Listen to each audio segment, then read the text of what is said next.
بچه که تقوی من بچه تقوی ردنوی من پدرش دکتر کار میکرد این ولی جنگ بود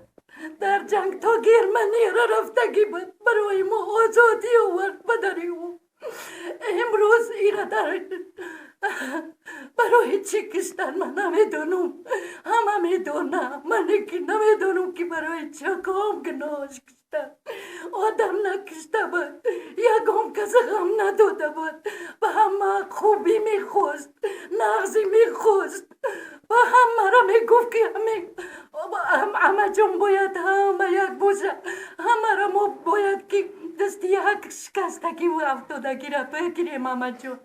که یک میگو نم گپیم را در زمین نمیمون من همچون امه خوردی و ای همو بچه ممی ندارم خداوندو در صفی شهیدان نگهش بدارد خداوندو تقوی من این دیوالی جنگ بود مادری او کسل من بود ای بچه در دام کلون شدگی فرزندی دولت بود سوری جسدش میشین قوت